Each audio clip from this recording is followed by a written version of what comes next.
ng Panginoon. Ngayon po ay narito po tayo sa panibagong series message po natin, yung heart condition. Amen. Bagamat ng Pebrero, tungkol pa rin sa puso, ito pero hindi na po yung pusong pagmamahal. Ibang pagmamahal naman po. O regarding naman to sa ating mga puso. Amen? Sige po, next slide ko yan. Yan. Basahin po natin yung ating talata. Yan. Bago nga pala yan, yung pinakatatapik natin sa buong Marso ay tungkol sa talinhaga, tungkol sa maghasik. Yung maghasik, yung pong nagtatanim. Di ba? Kasi yung ano yan talinhaga yan, parable of the sower po yan Yung nagtatanim, yung itinanim, at yung tumatanggap ng itinanim. Yun po yung mga pag-uusapan natin dyan. Kaya may kaugnayan po kasi sa puso yun yung pag-uusapan natin yan. Amen. Yung ating pong ngayon, yung pinakatalata natin, sabi rito, ang puso mo'y ingatang mabuti at alagaan pagkat iyan ang siyang bukal ng buhay mong tinataglay. Amen. Kaya itong puso natin, napakahalaga to dahil ito yung in science, ito yung nagpapump ng ating mga dugo dun sa organ natin. Kaya mabarahan lang yung isa dyan, magka-problema na kagad yung puso po natin. Pero itong pusong binabanggit ito na ingatan natin, pagdating to dun sa mga bagay na ginagawa natin sa buhay. Kasi lahat ng ginagawa natin, action natin, pumapasok sa puso at kung ano yung laman ng puso, yun po yung nagiging action po natin. Kaya sabi diyan, yan po yung isang bukal ng buhay nating tinataglay. Ibig sabihin, sabi nga po rito, napakahalagang ingatan ng ating puso sapagkat pinagbumulan ito ng ating buhay. Ibig sabihin, kung ano yung iyong nais ng iyong puso, siyang magiging bunga ng iyong mga aksyon. Kung ang iyong puso ay hindi maganda, masama, di ba? Yung lalabas ng mga ginagawa mo, ganun din. Kaya pag nakakita ka ng tao na mga bad yung mga ginagawa, ibig sabihin, ganun yung ipinapasok na sa kanyang puso. Kaya mahalaga po yun At kung makita mo naman yung tao, magaganda yung mga ginagawa, ibig sabihin, ganun yung pinapasok niya sa puso. Kasi kung ano yung napupunta doon na tinatanggap ng ating puso, yun yung inilalabas mo, yun yung ipinakikita natin. Amen. Kaya nga po, yun po yung ibig sabihin niyan. Kaya sabi nga po rito, ang kalagayan ng ating puso ay nakasalalay sa mga bagay na hinahayaan nating pumasok dito. Ang mga bagay na ito ang umuhubog sa ating mga iniisip. Kaya nga sabi ito, yung kalagayan daw nating puso nakasalalayan doon sa mga bagay na hinahayaan mong pumasok dito. Halimbawa, nanonood kayo ng TV, di ba? Tinitignan mo kung ano yung mga pinapanood natin, matatakutin o ibang mga nakakatuwa, nakakalungkot. Ano man yung mga bagay na yun na ilalagay mo rito. Tapos, di ba, minsan nakita nyo pag nanonood kayo ng teleserye, di ba, karamihan ng teleserye ngayon, puro hiwalay, di ba? Puro may kabit, di ba? Kaya minsan pag inilalagay mo dito yon, nagkakaroon ka ng impluwensya ron, nag-iisip ka rin na gawin yung bagay na yon. Kaya dapat pag ganun yung mga negatibo, huwag mong ilalagay sa heart mo yon.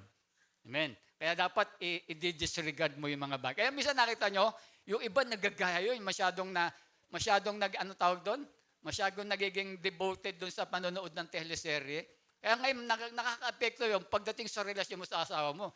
Siguro, inisip mo, siguro ganito nga yung ginagawa ng aking asawa. Ay, yan na. Makita natin, di ba? Kasi bakit? Yun ang nilalagay mo sa puso mo. Kasi sabi, yun yung bukal ng buhay mong tinataglay. Kaya di ba sabi nga po rito, di ba, ang mga bagay na humubog sa iyong iniisip, sa loobin, hinuhubog nito ang pinakaloob na bahagi ng iyong pagkatao.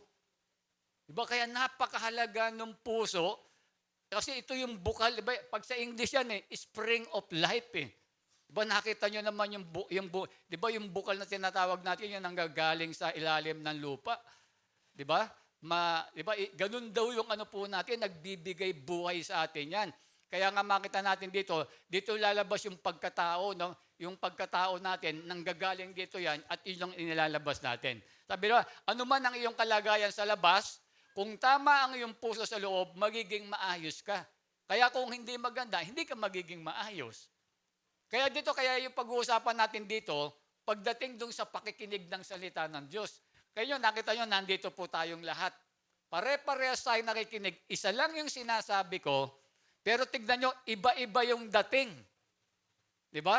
Iba-iba yung magiging dating nung sinasabi ko sa inyo. Hindi magiging pare-parehas. Kasi bakit nga? Kung ano yung nilagay mo sa puso mo, sa pakikinig mo, sa salita ng ating Panginoon, yun ang gagawin mong aksyon. Di ba? Next mga kuya, ilagay muna natin to. Sabi diyan, kaya ang pagtanggap ng isang tao sa salita ng Diyos ay natutukoy ayon sa kalagayan ng kanyang puso. Ngayon nakikinig po kayo, di ba? Isa lang yung sinasabi ko, dapat pare-parehas lang yung tatanggapin nyo. Pero hindi magiging gano'n. Bakit? Iba-iba kasi yung kalagayan ng puso natin. Merong maaring nandito ka, pero ang isipan mo, ang puso mo, wala rito, nasa labas. Medyo narito ka, nakikinig ka rito, pero ang puso mo, hindi ka interesado. Diba? At merong nandito ka, pero ang puso mo, handa kang makinig. Kaya makita mo, isa lang yung sinasabi ko, pero pag sabay-sabay tayong lumabas dito, tatanungin ba, magkakaiba tayo. Makita mo yung iba, babalik, yung iba, hindi. Yung iba, magiging mainit, iba, hindi. Bakit? Depende yun sa pagtanggap ng iyong puso. Kaya kung anong puso, meron po tayo. Amen? Kaya mahalaga yan kasi bukal ng buhay ito, mahalaga yan. Kaya makikita mo ang isang tao, kapag ang isang tao nakita mo masama, diba, laging masama yung ginagawa niya, yun yung nilalagay niya sa puso niya. Yung mga bagay na masama. Kaya yun yung lumalabas ngayon, yung nakikita mong nagiging action niya sa buhay. Amen? Ngayon, ito po yung mga tatalakayin natin. Next slide, kuya. Ayan. The power of God's word. Uunahin natin yung salita ng Diyos. Kasi yun po yung itanim na mag-asik. Kasi nga, di ba, kinakailangan, alam muna natin kung ano po yung salita ng Diyos. Kasi ito po yung iahasik, ito yung ilalagay sa puso nyo. Dapat alam natin, ano ba yung ilalagay sa puso ko? Itong salita ng Diyos, ano ba yan? Diba? Ano ba itong ilalagay ng Diyos sa puso natin? Yan po muna yung awakan natin. Ano ba yung kapangyarihan niya? Pangalawa, yung indifferent heart. Ito, iba't ibang klase na ng puso. Yeah? Kaya nga makita natin, sabi ko, iba-iba yung puso na matatanggap. Indifferent, weak-hearted, troubled heart, and fruitful heart. Yan, pag-uusapan natin yan sa buong buwan ng Marso dahil 5 po yung linggo natin. Amen. Ngayon po yung pag-uusapan natin, the power of God's word. Basahin po natin yung talata. Ang sabi po dyan, ang lahat ng kasulatan, pag sinabi pong kasulatan, itong Bible, ay kinasihan ng Diyos, mamaya, yung kinasihan ng Diyos, nasa English yan, lilipat ko. Ano ba yung isabi na kinasihan daw ng Diyos to? Mamaya papaliwanag ko kung ano yung kinasihan ng Diyos. At kapaki-pakinabang sa pagtuturo ng katotohanan, pagsaway sa kamalian, sa pagtutuwid sa likong gawain, at pagsasanay para sa matuwid na pamumuhay. Amen. Dito makikita natin mga kapatid, next slide. Yan. Pamagatan pala natin yan, inspired by God. Kinasihan ng Diyos o inspirasyon ng ating Diyos. Amen? Yan po yung pamagat natin. Next. Yan. Yung salitang kanina, binanggit natin kinasihan, sa English po yun, inspiration. Sabi rito, all scripture is given by inspiration of God. Kinasihan ng Diyos. Lahat daw po nito ay kinasihan ng salita ng Diyos. Yung word na inspiration, sa mga nandito po, kaya tayo laging gumagamit ng Greek, yung mga nag-aaral ng hermeneutics, alam po nila yan, yung po yung ginamit na original na salita dyan. Amen. Kasi nakita nakalagay doon, kinasihan, di ba? Pero sa original word, theopnestus. Ang ibig sabihin mo niyang God-breath. Pag sinabi pong God-breath, binibigyan din ito na yung scripture ay product ng hininga ng Diyos. Ibig sabihin, di ba tayo, meron tayong mga hininga, yun daw pong salita ng Diyos, hininga daw po ng Diyos yan. At sabi nito, hindi lang ito basta hininga ng Diyos, hiningahan pa ito katabay. Hindi lang ito basta hiningahan ng Diyos, sabi ito, kundi inihinga ng Diyos ito. Ibig sabihin, galing sa Diyos yung mga salita na nandito. Amen? Kasi merong mga tao, hindi naman, sinulat lang ng tao yan. Diba? Mamaya papaliwanag natin yung pagsulat ng tao. Pero ito ang sabi, yung binasa natin, lahat ng kasulitan ay kinasuhin ng Diyos. Ibig sabihin, God-breath. Ibig sabihin, galing mismo sa Diyos, inihinga ng Diyos.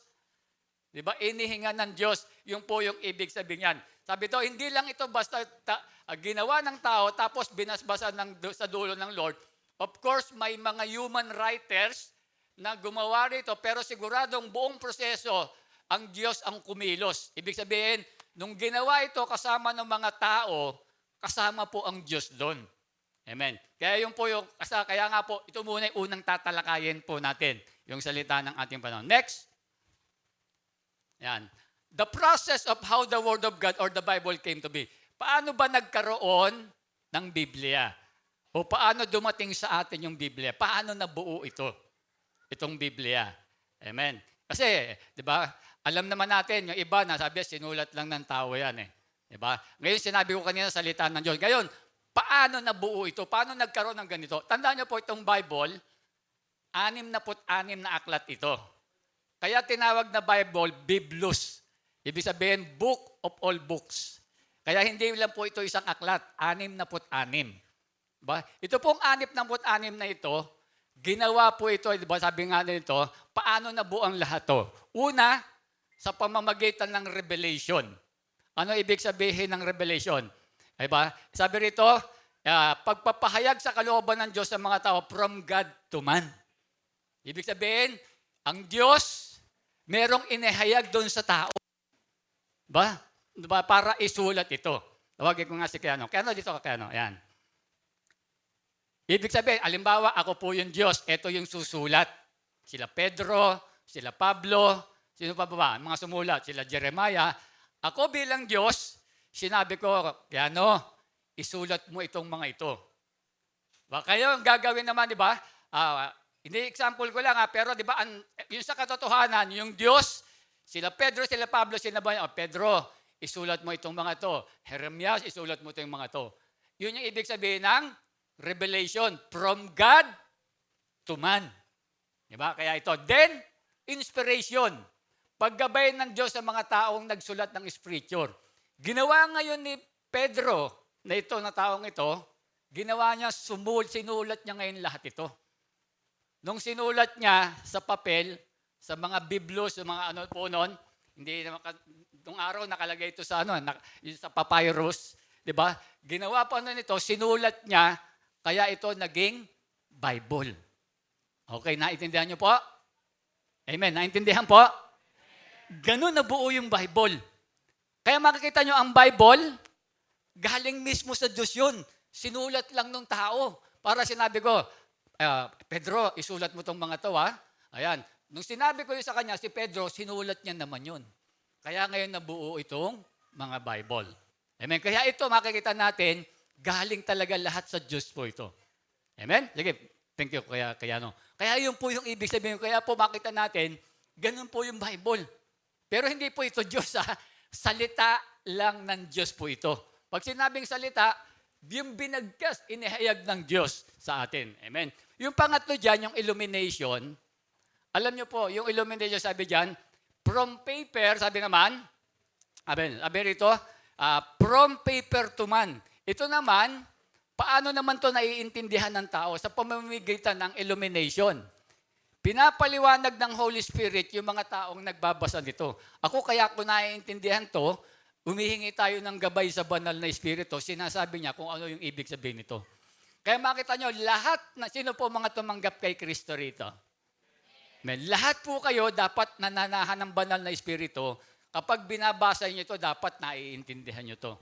Kaya makita niyo, yung mga unbeliever na wala pang ugnayan sa Diyos o hindi pa tumanggap kay Kristo, hindi nila mauunawaan to.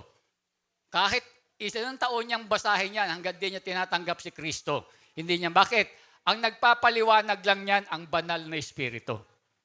Diba? Ako nga, nung hindi pa ako Christian, ang sabi ng father sa akin, biniwin ako ng father ko eh. Sabi niya, G, babasahin mo lagi yan. Sa totoo lang, hindi ko po talaga maintindihan. Kahit anong basa ko, hindi ko siya maintindihan. Diba? Kasi ganoon talaga yan eh. Hindi mo maintindihan kasi salita ng Diyos to eh. Kaya ang magpapaliwanag din sa'yo, yung Diyos din, yung banal na Espiritu. Diba? Kahit anong dulong ng tao kapag wala siya, wala pa siyang ugnayan kay Kristo sa Diyos, hindi niya maunawaan itong salita ng Diyos na ito. Amen? Okay, naintindihan na po natin, ha?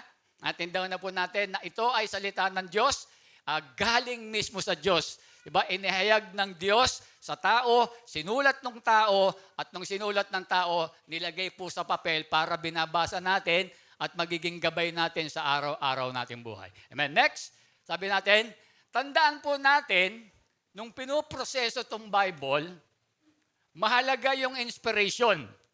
Anong inspiration? Yung nagsulat. Di ba? Mahalaga po yung nagsulat, yung ginabayan ng Diyos na nagsulat from man to paper. Bakit? Para ma-preserve ang revelation ng Diyos. Para yung sinabi ng Diyos sa kanya ma-preserve. Mahalaga po yun. Bakit? Dahil magiging questionable lahat ng sinabi ng Diyos sa kanya. Magiging questionable kung hindi accurate yung production, kung hindi maayos. Amen? Kaya makita natin na kung gaano katibay na ang ito ay salita ng ating Panginoon. Amen? Kaya doon yung po ipapakita natin na yun po yung pinakita muna natin tungkol po sa salita ng ating Panginoon. Amen? Ngayon, ang pag-uusapan po natin, next slide. Ayan. What is the significance o yung kahalagahan o kabuluhan ng God-inspired word? Ano ba yung kahalagahan sa atin ito? Ayan. Kasi bakit natin kailangan malaman yung kabuluhan nito? Kasi ngayong nakikinig kayo, bumabanggit ako ng mga salita ng Diyos, dapat alam nyo yung kahalagahan nyo dahil ilalagay nyo to sa puso nyo. Sabi ko nga, unless na lang na hindi mo ilalagay sa puso mo ito. Papakinggan mo to, lalabas doon sa kabilang tenga. Kaya makita nyo, magkakaiba tayo lahat. Hindi lahat ng nandito, pare-parehas ng pagtanggap ng salita ng ating Panginoon. Amen? Pero ngayon, ang pag-uusapan natin ito, ano yung kahalagahan muna nito? Bakit mahalaga to? Bakit makabuluhan yung salita ng ating Panginoon? Amen?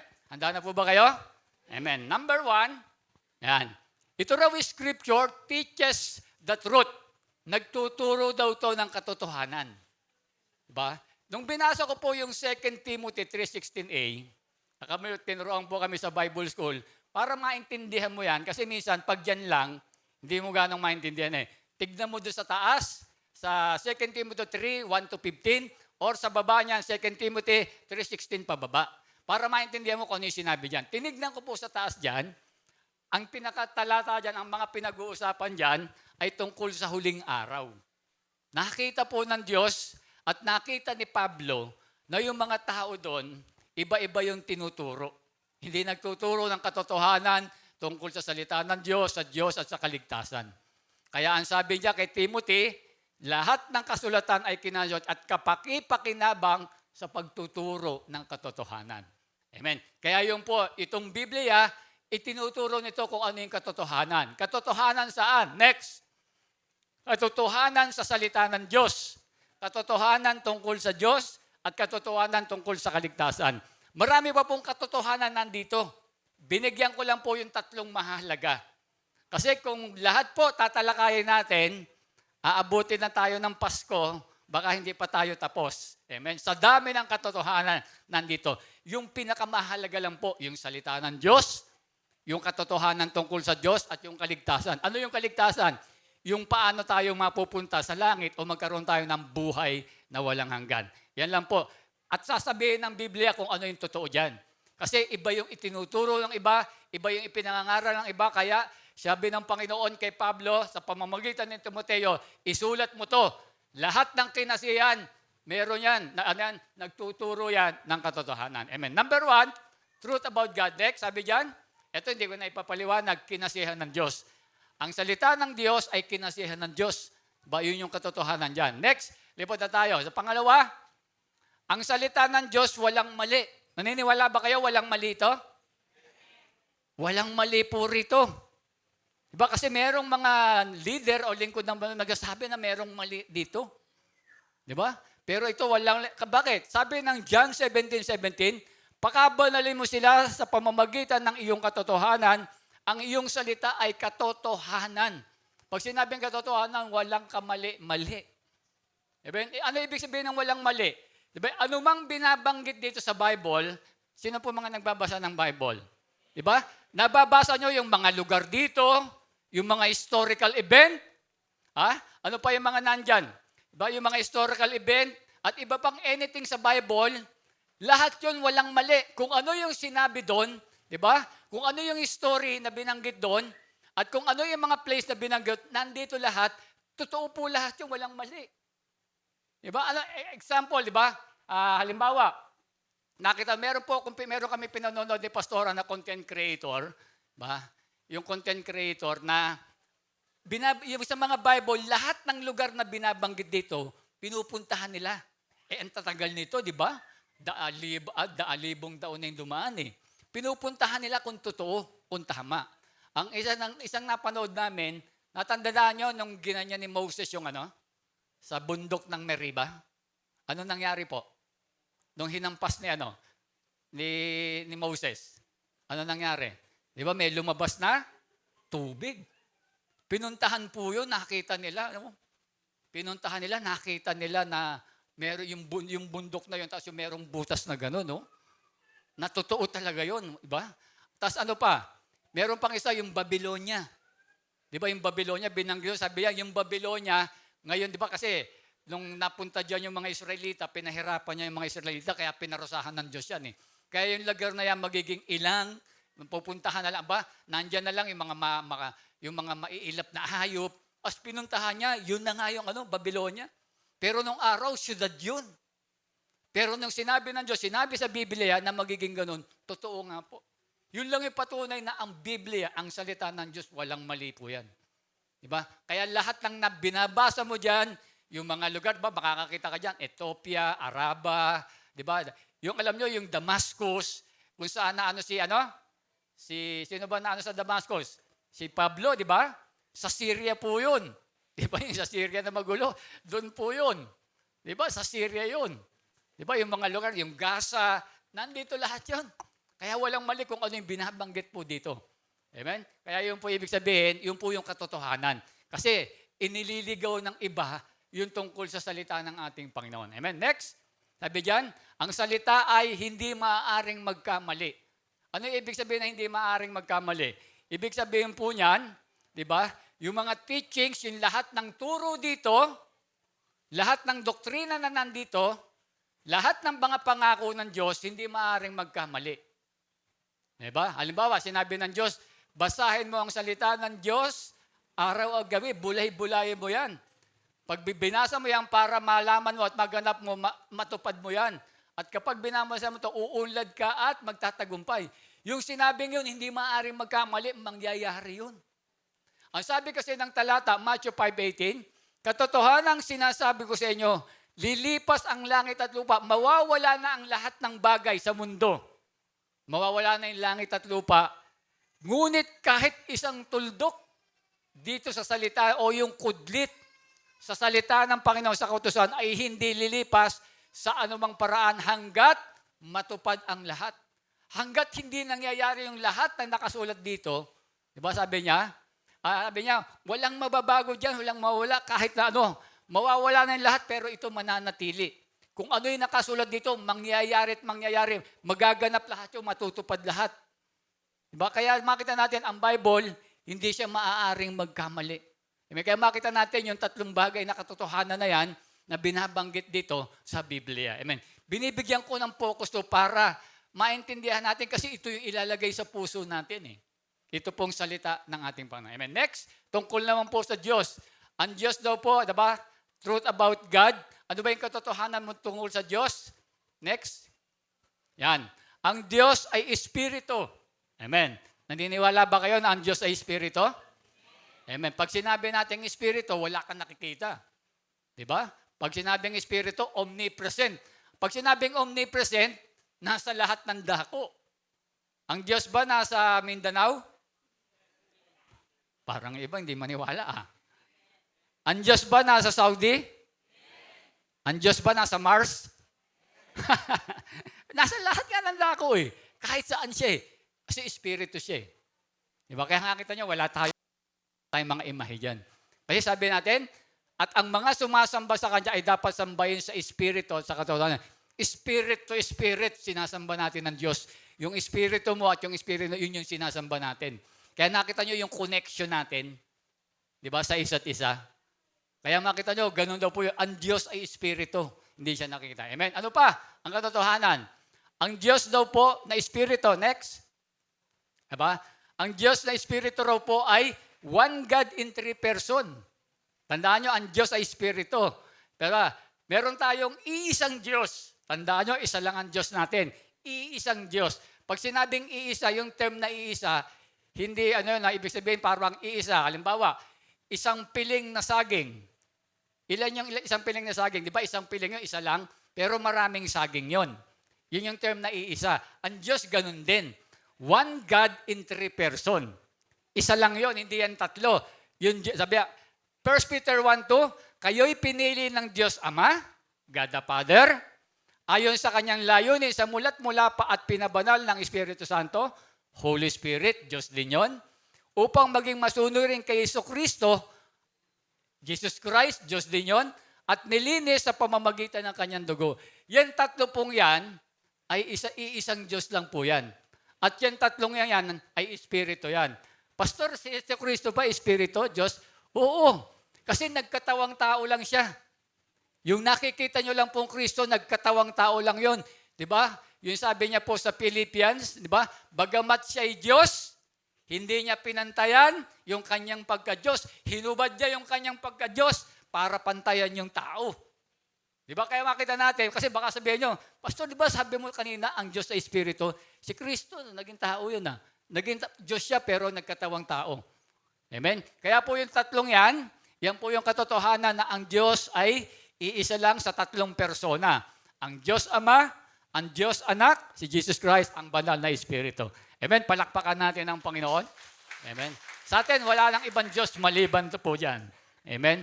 Yung ibang mga Diyos-Diyosan na po yun kung meron silang binabanggit na ibang Diyos. Pangatlo, sabi dyan, owner of all things in earth. Di ba? Di ba? Ang Diyos daw po, siya yung magbabay-ari ng lahat ng bagay rito. Amen? Kaya po yung hawak na cellphone ni ni Keanu, sa Diyos yan. Keanu, pinahiram lang sa iyo yan. Amen? Pinagkatiwala. Kaya yung lahat ng bagay na sa atin, ingatan nyo po yan. Pag-aari ng Diyos yan. Diba? Lahat ng bagay na meron tayo. Diba? Sabi dyan, ang buong daigdig at ang lahat ng naroroon. Daigdig. Lahat ng nandoon, si Yahweh ang ating Panginoon ang may-ari. Diba? Lahat yun. Pinagkatiwalaan lang tayo sa lang mga bagay, yung mga damit mo, yung bahay nyo, pinagkatiwalaan, steward lang tayo ng Panginoon. Lahat yan pag-aari ng Diyos, yung lahat. Ba? Kaya makita, yan po yung katotohanan tungkol po sa ating Diyos. Amen? Hindi ko na po babanggitin yung ibaba, sabi ko nga po yung mahalaga lang po. Amen? Sige po, next. Ayan. Truth about salvation, yung kaligtasan, yung paano ka magkaroon ng buhay na walang hanggan. Ano ba yung buhay na walang hanggan? Siyempre, yung langit. Kasi pag nasa langit ka, buhay na walang hanggan, wala na pong katapusan doon. Diba? Yun po yung ibig sabihin ng eternal life. Ibig sabihin, walang hanggang kasama mo ang Diyos. Amen? Yung eternal death naman, isa impyerno, walang hanggang ding hiwalay ka sa Diyos, kasama mo doon ka sa impyerno. Amen? Kaya dalawa lang po yun. Dito, ano ba yung katotohanan? Ano ba yung sinasabi ng Bible? Diba? Tungkol po sa kaligtasan natin. Next, number 1, salvation comes through faith alone in Christ. Yung ating kaligtasan sa pamamagitan lang ng pananampalataya kay Kristo. Wala nang iba, pananampalataya lang. Amen? Ang sabi dyan, sapagkat gayon na lamang ang pag-ibig ng Diyos sa sangkatuang kaya't ibigay niya yung kanyang kaisa-isang anak upang ang sino mang sumampalataya sa kanya ay hindi mapapahama kundi magkaroon ng buhay na walang hanggan. Wala nang ibang binanggit dyan. Diba? Kundi pagsampalataya. Kaya lang yung pagsampalataya natin mga kapatid, hindi yung sinabi, ako yung nananampalataya kay Kristo. Pag sinabi mong nananampalataya, sumusunod ka. Hindi lang puro sa nguso. Di ba yung iba sabi, sampalataya, pero hindi naman sumusunod. Kaya nga sabi ko nga, pag ako lumabas yan, nagtanong ako sa mga tao dyan, nananampalataya ka ba kay Kristo? Sasagot yung mga yan, oo. Maliban doon sa mga Islam. Siyempre, hindi po yan yung kinikilalang Diyos. Di ba? Pero tanong natin, ano ba yung pagsampalataya niya, di ba? May application ba yun? Wala yun, di ba? Kaya dito, makita natin, yung kaligtasan po nating lahat, ito po yung sinasabi ng Biblia, yan po yung nakasulat, sa pamamagitan lang po ni Kristo. Yung pagsampalataya lang natin. Mamaya ko nang bibigyan ng pansin yung ano ibig sabihin ng pagsampalataya sa susunod na points. Next, sabi dyan, only the name of Jesus can save people. Di ba? Sa pangalan lang ni Kristo, sa kililigtas sa mga tao. Sabi dyan, sa kanyang lamang matatagpuan ng kaligtasan sapagkat walang ibang pangalan sa buong daigdig na ibinigay ng Diyos sa mga tao upang tayo ay maligtas. Amen. Kaya kung maaari, sana hindi natin ginagamit yung ano, no? Yung pangalang Jesus. Medyo ano yun di ba? Pero dapat, kung ako magiging presidente, bawal gumamit ng pangalang Jesus. Biro mo, makita mo si Jesus, naging drug lord, di mo? Sino ba yung huli? Si Jesus, ano? Drug lord, di ba? Jesus, yun yung pangalan sa ikaliligtas natin, Di ba? Pag sinabing Jesus sa Greek word yan, sa original word, anointed one yan, pinili yan. Di ba? Minsan hindi naiintindihan ng mga kababayan natin, basta't pangalan lang ng pangalan.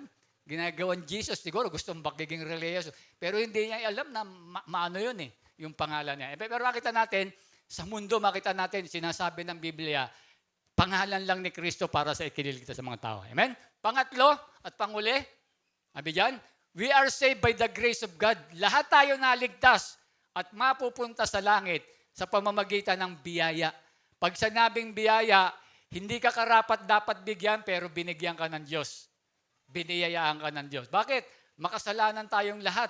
Pero dahil sa pagmamahal ng Diyos, sa pamamagitan ni Kristo na Diyos na nagkatawang tao, lahat po tayo magkakaroon ng kaligtasan. Lahat ng sasampalataya sa Kanya. Sabi niya, dahil sa biyaya ng Diyos, naligtas kayo nang sumampalataya kayo kay Kristo. Kaloob ito ng Diyos at hindi galing sa inyo. Kaya nakita natin, di ba? Yung pananampalataya natin, isabi yan, hindi yan galing sa inyo. Bigay ng Diyos yan. Bakit ka nandito? Bigay ng Diyos yan. Kaya ka nandito dahil sumampalataya ka kay Kristo. Hindi dahil ginusto mong pumunta rito. Hindi dahil gusto mong mag-church. Hindi yun. Galing sa Diyos yun dahil yung pananampalataya mo kay Kristo, nagkaroon ng action yun. Nilagay mo sa puso si Kristo at ngayon, yung nagiging action ng puso mo, yung faith mo, pumupunta ka ngayon sa church, nag-church ka. Hindi dahil natin, hindi mo pwedeng ipagmalago yun, ay, pumupunta ako lagi sa church, nag-church. Hindi. Dahil yun sa pananampalataya mo kay Kristo. Kaya sabi niya, di ba, hindi ito nakasalalay sa mabubuti niyong gawa, para walang ipagmapagmalaki yung sinuman. Diba? Kaya makita natin, yung pagkaligtasan natin sa pamamagitan ng palataya, walang halong ano yon. Hindi yung plus works. Diba? Yung mga gawa natin yon, masama bang gumawa ng mabuti? Hindi. Pero hindi dapat faith plus work, hindi ganun. Faith lang. Kasi yung faith mo, nagbubunga na yun ang gumagawa ka ng mabuti. Hindi iniisip mo, ay, gagawa ko ng mabuti, tutulong ako para maligtas ako. Hindi ganun. Iyon na lang nanggagaling sa puso mo, yung tutulong ka sa ibang tao, tutulong ka doon sa mga nangangailangan, dahil bunga yun, dahil nanampalataya ka kay Kristo. Diba? Yun yung nagiging, yung binanggit natin kanina, na dahil yun yung puso mo, inilagay mo si Christ dito, yun yung nagiging labas na nagiging buhay na ginagawa po natin. Amen? Kaya huwag ka magmamalaki na, ang dami ko nabigyan ng tulong, ang dami ko nabigyan ng ayuda. Di ba? Ang dami ko, hindi mo pwedeng ipagmalaki yun. Kasi kung pwede yung ganon, talo tayo sa mayayaman. Kaya nilang tumulong kahit saan, kung yung pala yung kaligtasan, ay sila maliligtas na lang sila, tayo, hindi. Bakit? Ang dami nilang pera kaya na nga. Alam nyo, kahit yung mayayaman natin, kahit bigyan tayo ng kanya-kanyang bahay, kaya nun Amen? Kaya makita natin, yun yung ibig sabihin ng mga bagay. Amen? Palakpakan nga po natin ang Panginoon. Amen. Una, pinakita ko lang sa inyo ng lahat ng nandito ay pawang katotohanan. Tungkol sa salita ng Diyos, tungkol sa Diyos at sa kaligtasan. Amen? Pangalawa, sabi dyan, Scripture is useful for rebuking mistake. Ginagamit daw po to, yung naka-highlight na lang basahin natin kasi pare-pare lang yan. Pagsaway sa kamalian. Diba? Ang Biblia raw, ang salita ng Diyos, sinasaway nito yung mga mali nating ginagawa. Kung ano-ano man yung mga mali. Sabi rito, ipinapakita sa iyo kung saan ka naligaw at kung saan ka nagkamali. Ipinapakita ng Bible. Kaya mahalaga po ito. Kaya nakita nyo yung ibang tao na hindi nagbabasa ng Bible, may walang ugnayan kay Kristo, hindi nila alam mali na yung ginagawa nila. Bakit? Ignorant sila sa salita ng Panginoon Hindi sila umaattend, hindi sila nagbabasa. Ito, nakita nyo, naririnig nyo rito kung ano yung mga sinasabi ng Bible. Alam nyo tuloy yung mga mali. Yung ibang mga tao, hindi nila alam. Gawa sila ng gawa ng mali, hindi nila alam. Kasi ang Bible, sabi dyan, nagsasaway sa kamalian. Amen? Ano ba yung mga maling ginagawa natin? Next. Number 1, repeated prayer. Di ba? Kasi meron mga sa atin, meron mga tao na paulit-ulit sa pananalangin. Sabi diyan, sa Mateo 6:7, ngunit kapag ikaw ay mananalangin, huwag mong gamitin ang mga walang kabuluhang paulit-ulit na mga panalangin. Sabi diyan, gaya ng ginagawa ng mga intil, ito ay sapagkat mananalangin sila ng paulit-ulit dahil sa kanilang palagay ay diringgin sila sa dami ng kanilang salita. Nakita yung nakalagay doon? Yung naka-highlight, walang kabuluhang paulit-ulit. Ano ba yung panalangin walang kabuluhang paulit-ulit? Yung paulit-ulit lang. Diba? Ilan bang bilog yung meron doon sa hinahawakan? Sa rosaryo.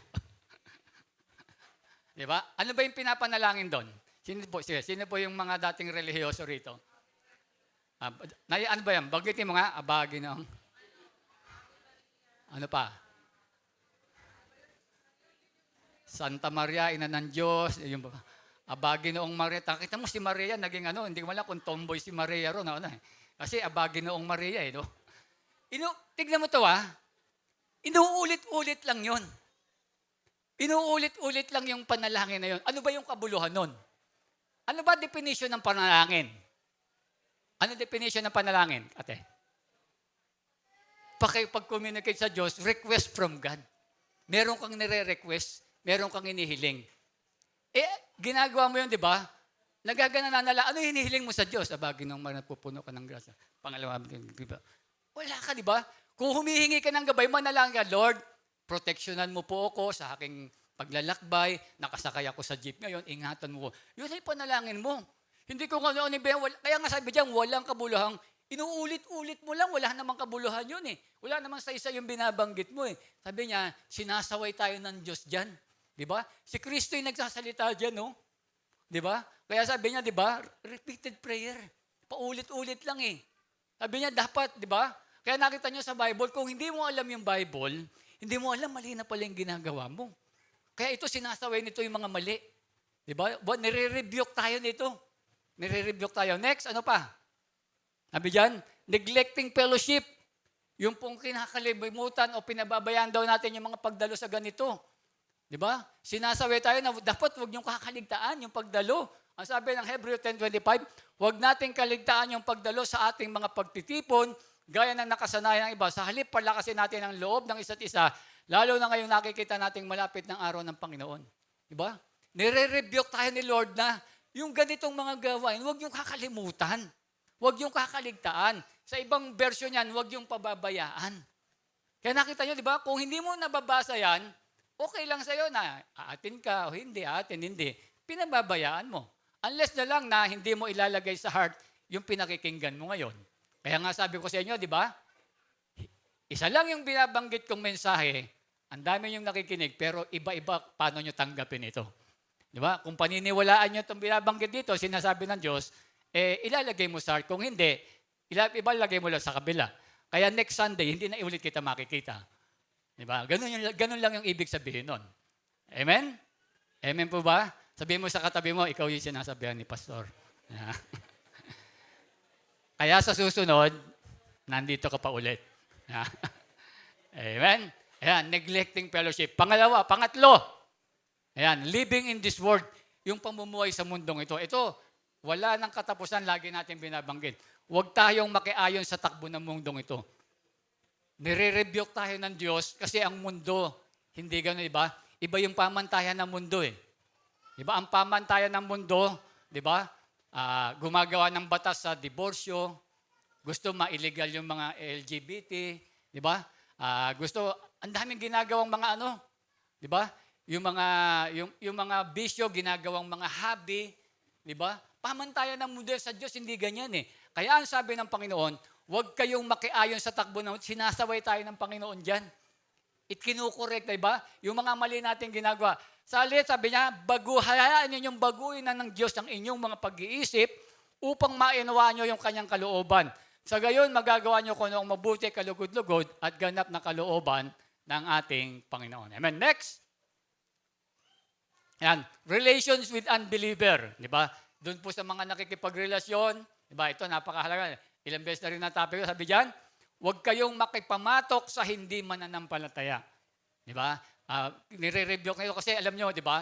Tinuro natin last Sunday yata, alam ko, hindi, nung isa pang Sunday, Tignan niyo po, pag hindi kayo parehas ng pananampalataya, yung isa born again, yung isa hindi born again. Di ba? Yung mag-asawa. Ano mangyayari ngayon yan? Yung mga anak nyo, saan tayo magsisimba? Kung sino matapang, doon yan. Yun ang masusunod. Di ba? Pag si Mrs. yung hari ng tahanan, yun ang masusunod. Doon sa kabilang relihiyon, doon kayo lahat. Di ba? O kaya pag-uusapan ng mag-asawa, sa linggo, dito tayo, sa susunod, linggo tayo, maguguluhan yung anak nyo. Pag lumalaki na, ano ba talaga? Si Kristo ba talaga tao o Diyos? Di ba? Kasi doon, sabi tao, dito naman Diyos eh. Ano ba talaga? Di ba? Ano ba talaga, Kuya Kim? Itanong mo kay Kuya Kim. Di ba? Yun yung nagiging problema natin. Di ba? Kaya ang sabi ng Panginoon, kinukorek tayo. Kung ikaw ang pipili ng partner sa love, huwag kang makipamatok doon sa hindi mananampalataya. Dapat ka pananampalataya mo rin yung iyong pipiliin. Amen? Sige nga po, palakpakan natin ng Panginoon. Amen? Kaya nakita ng mga kapatid, yung Bible, kompleto na po eh. Yung mga mali nating gawa, sinasaway tayo. Di ba? Sinasaway. Yung po yung inihayag ng Diyos doon sa mga sumulat niyan.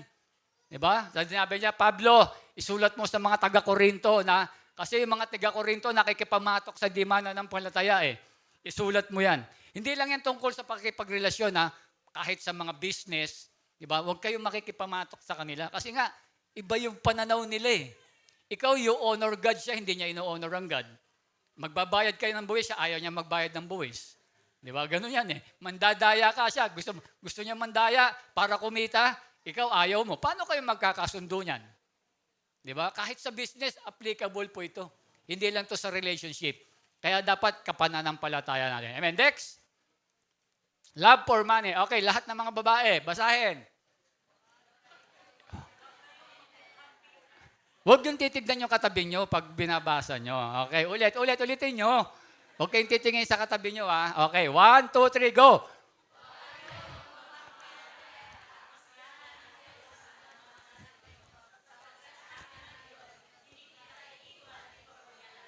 Ayan. Huwag daw kayong magmukhang pera. Di ba? Kasi yung iba mukhang pera. ang sakit, no? Di ba? Ang sabi ng Panginoon, di ba? Hindi kita iiwan ni pababayaan man. Sapagkat sinabi ng Diyos, pag inuna mo lang ang Diyos, hindi ka iiwan ni pababayaan man. Pag hindi ginawa ng Diyos, mali yung Bible. Pero question mo yung titignan mo yung sarili mo. Kaya dito, di ba? Pag sinabi kasing mukhang pera, ano ba ibig sabihin nun? Pag mukhang pera. Di ba? Ibig sabihin talagang pag matutulog ka na, iniisip mo, pera. Nananaginip ka, pera. Pag gising mo, pera pa rin iniisip mo. Di ba? Hindi, ibig sabihin nito, para bang wala ka ng pahinga. Mula Lunes hanggang Linggo, trabaho, overtime, di ba? Di ba? Si Kuya Jmar, hindi raw magbubukas ng Sunday, yung ano niya. Di ba? Yung kanyang pet, grooming. Kung meron kayong mga asaw, kila Kuya Jmar, nyo ron. Ina-announce natin, Kuya Jmar. Di ba? Kaya makita natin, di ba? Yung bang maging sapat na po yun. Di ba? Ang sabi ng Diyos, makontento ka na. Parang yung pinaka-ibig sabihin niyan, be content kung ano yung binibigay ng Diyos. Hindi yun ba? Kasi kung payayamanin ka ng Diyos, payayamanin ka niya, hindi mo kinakailangan, hindi ka lumayo sa ating Panginoon. Kaya sabi diyan, wag daw po tayong magmukhang ayan. Ang sakit no pag sinabi ng kanya, mukhang pera ka. Amen. Pag tinignan, hindi naman, di ba? Kaya nga yung pera ngayon, hindi na nilagay tao, puro hayop na. Di ba? Nakita niyo yung mga pera natin, puro hayop. Di ba? Puro hayop na yung nilagay. Amen. Hindi na tao. Ayan. Amen. Next. Sabi dyan, rely on your understanding. Kawikaan 3:5. Kayawi ka magtiwala buong puso at lubusan at huwag kang mananangan sa sariling karunungan. Kahit matalino ka, kahit magaling ka, kahit mahusay ka, lahat ng kakayahan nasa iyo, huwag kang mananangan sa sarili mong karunungan. Sinasaway ka ng Panginoon. Magtiwala ka pa rin sa Diyos. Lumapit ka pa rin sa Kanya. Hindi porket magaling ka, parang ikaw na lang. Di ba? Yung parang masyado kang sobra kang tiwala sa sarili mo. Di ba? Kinakailangan mo pa rin ng Diyos. Amen? Sa buhay. Kaya sabi, sinasaway tayo ng Diyos sa ganung bagay. Kasi mali yung ganun. Masyado kang nananangan sa sarili mo. Parang ayaw mo na, parang mayaman naman ako, marami naman ako, hindi ko na kailangan. Hindi. kailangan mo pa rin ang ating Panginoon. Amen? Next. Ano pa dyan? Yung mga lalaki naman, mga lalaki. Okay, 1, 2, 3, go! Yan.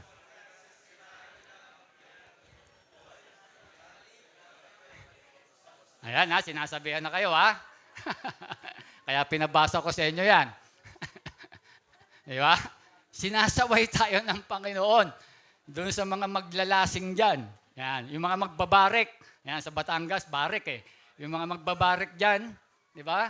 Ano raw? Sisirain lamang niya ng inyong buhay. Amen. Nakakasira ba ng buhay yan? Pag inom, amen. Ay, hindi lang pala mga lalaki may inom, no? Mga babae rin. Kasi sa lugar namin, ang daming mga babae manginginom Di ba? Kaya dito, di ba? Kasi, sabihin, pastor, isang ano lang naman pampatulog. Pasapa ka na lang kay misis para kaysa umunom ka niyan. Di ba? Gusto makatulog, pasapa ka na lang kay misis. Maano ka ba ng isang bote lang? Hindi ka naman malalasing yan. Ako dati po akong manginginom. Diba? Paglasing na, alam ko, tinatapik ko yung sarili kong ganyan. Manhid, di ba? Yung mga manginginom dito, di ba? Paglasing na lasing ka na, di ba? Tayo, hindi nyo na mararamdaman yan. Para kang may anesthesia na yan Di ba? Kaya makita natin, di ba? Bakit? Sisirain lang yan ng buhay natin. Wala namang magandang maitutulong yung alak sa katawan natin. Amen? Kaya ang Diyos na nagsabi, di ba? Kaya sabi niya, huwag daw tayong maglalasing. Amen? Amen po ba? Amen. Yung mga maglalasing dito, huwag kayong maglalasing. Sa halip daw, dapat mapuspos kayo, malasing kayo sa banal na espiritu. Diyan kayo magpakalasing sa banal na espiritu. Amen. Yun yung gusto ng amen. Kaya nakita nyo kung paano sawayin. Di ba? Kaya makita nyo, yung iba kaya inom nang lang inom kasi hindi nila nababasa yung Bible Pero yung mga pilosopo, lahat naman tayo mamamatay. O sige, mauna ka na. Di ba? Di ba yung mga katwira na iba Di ba? Lahat naman tayo mamamatay. Kaya enjoy your life. May katwiran din. Sige, pero mauna ka na. Di ba? Pero di ba, hindi niya alam, yung pag namamatay, pag ganyan ka, tignan mamaya natin, saan mapupunta yung mga naglalasing Babasahin natin mamaya. Hindi lang ganun yun Lahat tayo mamamatay. Pero yung magiging bunga ng ginawa mo. Tama, lahat naman tayo mamamatay Pero ano yung bunga ng paglalasing natin? Mamaya papakita ko po dyan. Amen. Next. Pangatlo, scripture correct wrongdoing. Kung kanina tinatama yung mali ito, kinokorek niya, di ba sabi dyan, tinutuwid naman dun sa likong gawain. Ibig sabihin naman nito, sa number 3 natin, ipinapakita sa iyo kung paano makakabalik dun sa landas. Paano mare-restore. Yung mga mali mo natin ginawa, maire-restore po natin. Amen. Yun naman po yung ibig sabihin yan. Amen. Next. Sabi dyan, sinful behavior. Efeso 4:31-32, alisin na ninyo ang lahat ng sama ng loob, puot at galit, huwag kayong mambubulayaw, manlalait o mananakit ng damdamin ng kapwa. Di ba? Kaya makita natin, kinukorek tayo dito, di ba? Dapat araw, sa halip maging mabait kayo at maawain. Mapagpatawad kayo sa isa tulad ng pagpapatawad sa ng Diyos dahil kay Kristo. Kaya makikita natin, di ba? Pag sinabing sinful behavior, yung mga attitude natin na nagkukos na nagkakasala tayo, di ba? Ikaw ay sino yung mapagtanim ng sama ng loob dito? Di ba? Dapat hindi raw yun, di ba? Dapat hindi ganun gagawin. Dapat daw maging mabait tayo. Kung hindi ka rin marunong magpatawad, dapat matuto ka magpatawad. Kaya makita nyo, di ba? Ang Bible, kinukorek tayo. Kaya makita natin, ito yung sabi natin ng salita ng Panginoon. Kaya nga po, hiningahan ng Diyos to Yung buhay ng tao, inilagay na ng Diyos dito. Kung paano magiging matuwid yung buhay natin. Kaya kung hindi mo babasa, hindi mo susundin ito, alam mo na po yung mangyayari sa'yo. Ibig sabihin, kinakalaban mo ang ating Panginoon. Amen? Next, pangalawa, Christian must avoid hypocrisy. Diba? Dapat tayo raw po ay i-correct natin yung mga tao na ano ba yung hypocrisy? Yung mapagkunwari, di ba? Yung basahin po muna natin. Bakit mo pinapansin ang puwing sa mata ng iyong kapatid? Ngunit hindi mo pinapansin ang troso nasa iyong mata. Yung troso po yan, hindi po yan patalin hagayan Hindi yung troso ng mga Meralco yan. Hindi naman kasya dyan yung troso ng Meralco. Diba? Ibig sabihin yan, tinatakpan. Diba? Natatakpan. Halika't alisin ko ang puwing mo. Gayong troso ang nasa mata mo. Next. Sabi diyan, mapagkunwari, alisin mo muna ang trosong nasa iyong mata at sa gayon makakakita kang mabuti at maalis mo ang puwing na iyong kapatid. Amen. Dito kinukorek tayo ng Panginoon na kung ano yung, huwag daw tayo maging ipokrito. Kung ano yung ginagawa mo na hindi maganda, huwag mong sasabihin doon sa iba. Huwag ka, alimbawa, chismoso ka. Hoy, huwag ka magkichismis, masama yan, ha? Napaka-hipokrito mo, chismoso ka nga, sinasabihan mo yung tao yun. Sabi niya, tanggalin mo muna, ba? Alisin mo muna yung troso nga, ba? Ibig sabihin, alisin mo muna yung pagiging chismoso mo bago mo ako sabihan. Di ba? Sabi, huwag kang mambababae, ha? Ikaw, nakakatatlo ka na. Di ba? Paano ka magsasalita sa tao ng ganon? Di ba? Halimbawa ako, nagsasalita ko rito, lahat ng sinasabi ko rito, hindi naman totoo. Napaka-ipokrito ko naman. Hindi ko naman ginagawa. Sabihin ko, oy, magbasa kayo ng Bible, tapos si pastor, di pala nagbabasa ng Bible. Napaka-ipokrito ko naman. Yun po yung ibig sabihin. Sabi ng Panginoon, huwag kang ganyan. Di ba? Kinukorek niya yan. Dapat ito yung tamang gagawin mo. Dapat, bago ka magsalita sa ibang tao, sabi niya, alisin mo muna yung nasa troso nasa iyong mata. Ibig sabihin, baguhin mo muna yung sarili mo kung ano yung inihahatol mo dun sa iba. Diba? Bumalik ka muna, i-restore mo muna yung sarili mo. Bumalik ka muna dun sa tamang landas. Huwag kang magsasalita sa akin, sasabihin mo yan, di ba? Huwag mo sasabihin mo, kakong pera. Di ba? Di ba? Ikaw nga yung mukhang pera eh. Di ba? Ganun. Yung ibig sabihin. Kaya makita nyo, di ba? Yun yung sinasabi ng Bible. Next. Last. Be careful of worldly influences. Ito, nandito na po pala yun. Ayan. Sabi tayo, maging maingat daw tayo doon sa mga makasanlibutang mga impluensya ng sanlibutan. Amen. Itinutuwid tayo ng Panginoon dito o kinukorek tayo dito sa Magalingaw. Sabi dito, hindi ba kakaila ang mga gawa ng laman? Pakikiabid. Yung pakikiabid, yung fornication po yan. Yung hindi pa kayo kinakasal, nagtatali kayo, pakikiabid yan. Diba? Sabi yan. Tignan nyo kung ano mangyayari sa mga taong to. Kahalayan. Diba? Yung mahalay. Diba? Yung nagtatalik lalaki sa lalaki, babae sa babae. Diba? Yun. Kasama na rin dyan, di ba? Yung may asawa ka, nakikipagtalik ka doon sa iba naman. Kahalaya yun, di ba? Kalaswaan yun. Pagsamba sa Diyos-Diyosan, pangkukulam, di ba? Baka may kamag-anak kayong mangkukulam. Di ba? Pagkapuot, pag-aaway-away, pagsiselos, pagkakagalit, kasakiman, pagkakampi-kampi, at pagkabahagi. Next. Sabi dyan, pagkainggit, pagpatay. Ayun, nandito yung paglalasing. Diba? Paglalasing. Walang habas na pagsasaya. At iba pang katulad to, muli ko kayong binabalaan. Sabi dyan, ang gumagawa ng mga ito ay hindi magkakaroon ng bahagi sa kaharian ng Diyos. Yung gusto mo, sinasabi niya, di ba? Lahat naman tayo mamamatay, tama. Kaya lang, hindi ka mapupunta sa langit. Di ba? Kahit na namatay, pareha tayo mamamatay. Ikaw, naglalasing ka, ako hindi. Meron pang isang konsekwensyon. Sa impyerno ka. Sabi, walang bahagi sa kaharian ng Diyos. Asan ba yung kaharian ng Diyos? Yung langit eh. Wala ka raw bahagi ron. Kaya sabi ni Paul, binabalaan ko kayo. I-correct nyo yan. Yung mga bumalik kayo doon sa tamang landas, huwag yung gawin yung mga bagay na nandyan na binanggit na hindi magaganda. Amen? Kaya makita natin, ito yung nilalaman ng Biblia, yung salita ng Diyos na gusto natin ilagay natin sa ating mga puso. Amen? Next. Last, scripture train for righteous living. Diba? Ang salita ng Diyos, sabi dyan, nagtutuwid ito doon sa mga doon sa mga tinetrain tayo doon sa matuwid na pamumuhay. Sabi niyo yung highlight na lang binabasa ko kasi pare-parehas po yan eh. Sabi diyan, sa pagsasanay para sa matuwid na pamumuhay. Kung gusto natin ng matuwid na pamumuhay, maayos na pamumuhay, basahin niyo po yung Bible. Nakasulat po rito yan. Amen? Ano ibig sabihin ng matuwid na pamumuhay? Maayos.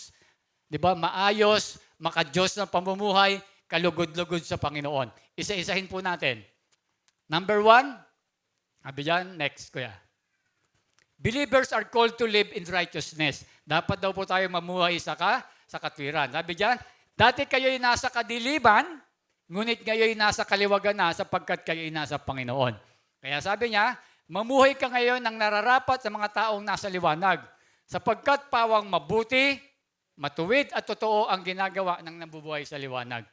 Ayan. Kung gusto talaga natin na talagang matuwid na pamumuhay, sabi niyan, dapat inalis ka na ron sa maruming buhay mo dati. Yung mga bisyo mo dati, tinanggal ka na ng Diyos nandito ka na sa liwanag eh. Kaya ang dapat mong gawin, yung pawang mabuti, matuwid at totoo na ginagawa daw yung namumuhay sa liwanag. Amen. Next, sabi pa dyan, God's grace empowers Christian to reject sin. Diba? Sabi rito, yung biyaya sa biyaya ng Panginoon, diba? Tayo pong mga Christian, gusto niya, i-reject natin, talikuran natin yung mga kasalanan. Sabi ng Titus 11-12, sapagkat ang biyaya ng Diyos na nagbibigay ng kaligtasan ay iniayag sa lahat ng tao. Ito ang nagtuturo sa atin na talikuran ang kasamaan at ang makamundong pagdanasa. Kaya mamuhay tayo sa mundong ito ng maayos, inulit-ulit, matuwid at makadiyos. Amen. Yun po yung mga righteous living. Itinuturo po ng Bible po yan. Amen. Next. Ayan. Managing time. Paano natin i-manage? Ayusin yung ating oras. Sabi ng Ephesians 5:16-17, huwag niyong sayangin ang panahon niyo. Gamitin niyo ito sa paggawa ng mabuti. Ganun natin yung i-manage, tinuturo sa atin. Yung righteous living.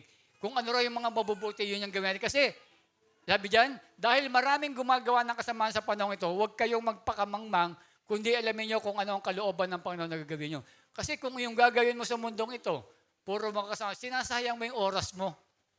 Di ba? Puro pagkasamaan, puro pagkapuot, pagkagalit. Kung ganun mga ginagawa mo, nasasayang yung panahon. Yung oras, hindi na nababalik yan eh. Di ba? Kaya yung pagkakataon yung huwag nating sayangin yung panahon. Di ba? 7:07 ngayon. Ano ngayon? March 2, 2025. Mababalik pa ba yon? Hindi na. Di ba? Kaya kung gumawa ka ng masama ngayon, di ba, sinasayang mo yung panahon. Kasi hindi mo na maibabalik yung panahon. Kaya sabi ng Panginoon, huwag mong sayangin yan. Kung maaari, di ba, gawin mo yung mabuti, yun yung righteous living eh. Yun yung gusto ng Panginoon para sa atin. Amen. Next.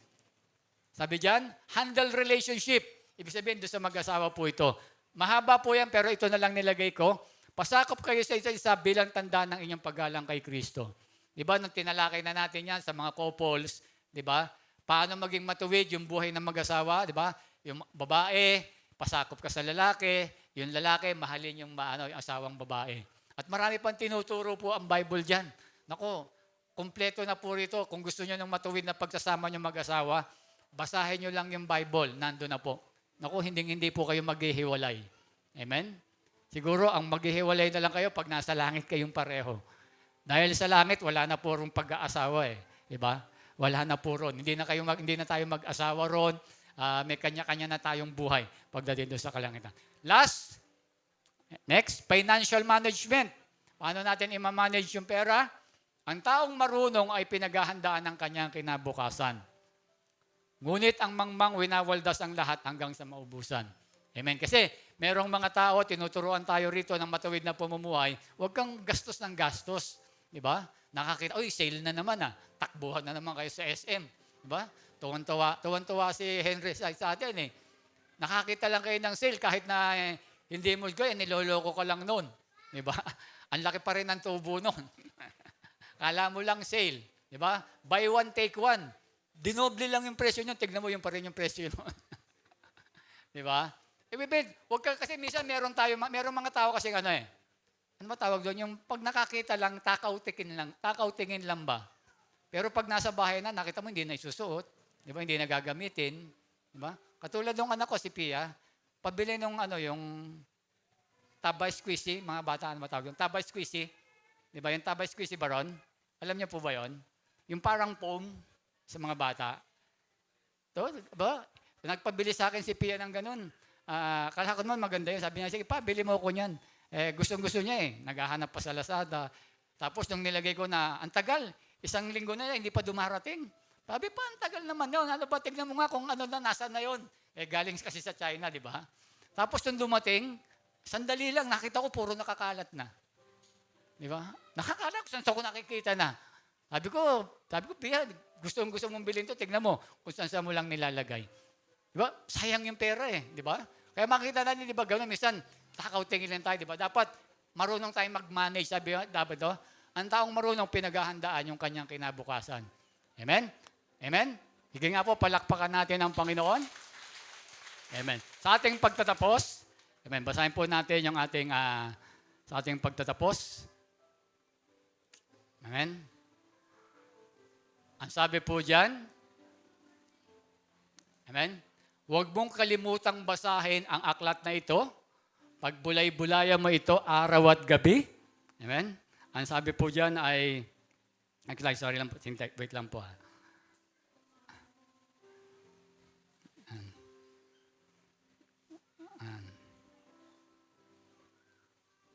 Ang sabi dyan, ang aklat ay pagbulay-bulayan mo ito araw na gabi para malaman mo kung paano mo matutupad ng mabuti ang lahat ng nakasulat dito.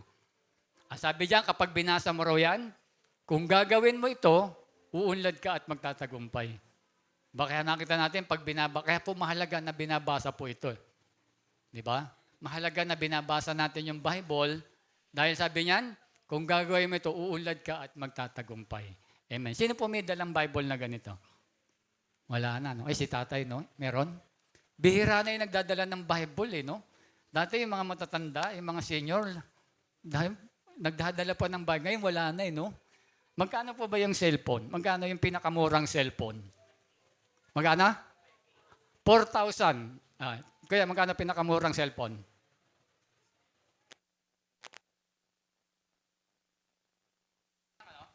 Hello, okay. Sino pa ba nakakalam ano? Magkano yung 1,000 lang ba?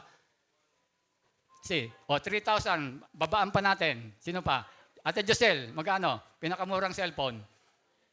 3,000 din. Babaan pa natin. Hanap pa tayo mas mababa. Parang nagbibidding tayo rito. Okay.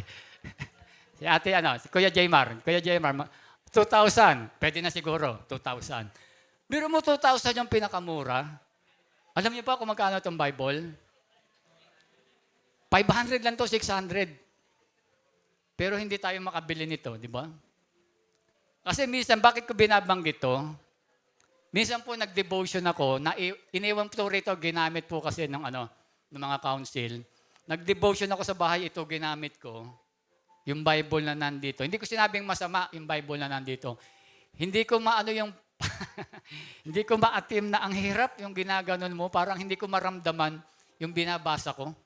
Iba talaga yung sa Bible. Iba yung pakiramdam. Ewan ko kung nasanay.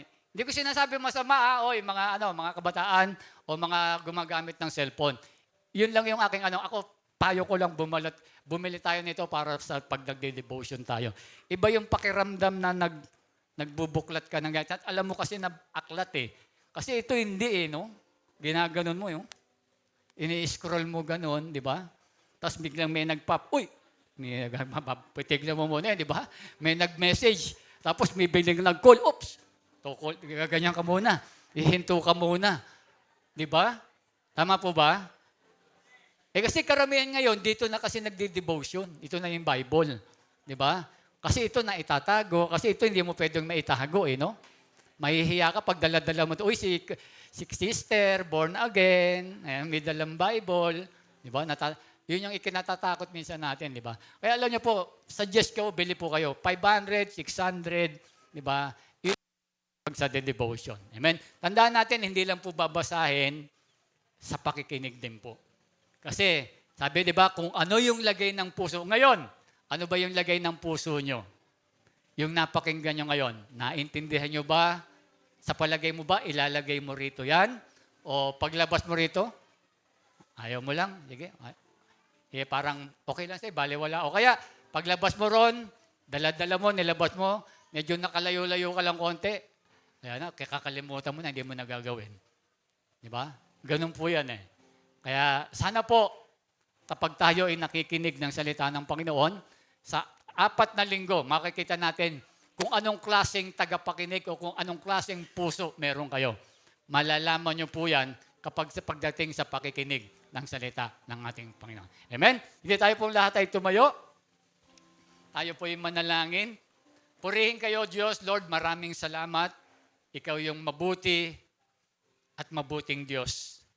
Salamat, Panginoon, sapagkat ang iyong salita, O Diyos, ang iyong salita na tunay, walang mali at walang magkakaaring magkamali, walang sablay at pawang katotohanan ng mga narito.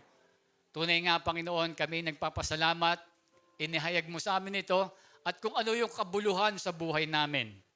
O Diyos, sa mga susunod na pagkakataon, kami po Lord, sa pagbabasa namin ng iyong salita at sa pakikinig namin, ilalagay namin ito Lord sa aming mga puso at kapag ito'y nasa aming mga puso, ito yung magiging aksyon at gawa, Panginoon, ng bawat anak mo. Turuan mo kaming lahat, tulungan mo kaming lahat para sa mga bagay na ito. Hallelujah. Ang Diyos na pinagmumula ng kapayapaan na siyang muling bumuhay sa ating Panginoong Jesucristo na naging dakilang pastol ng mga tupa dahil sa kanyang dugo ang nagpatibay sa walang hanggang tipan. Naway ipagkaloob niya sa inyo ang lahat ng kailangan nyo upang maisagawa ang kanyang kalooban at sa pamamagitan ni Jesucristo ay gawin niya sa atin ang nakalulugod sa kanya. Papurihan nawa si Kristo magpakailanman. Ang biyaya ng ating Panginoong Jesucristo at ang pag-ibig ng Diyos Ama at ang pakipagpisa ng banal na Espiritu ay sumainyong lahat. Lahat po tayo magsabi ng Amen. Purihin ng Diyos, pagpalain kayo ng ating Panginoon.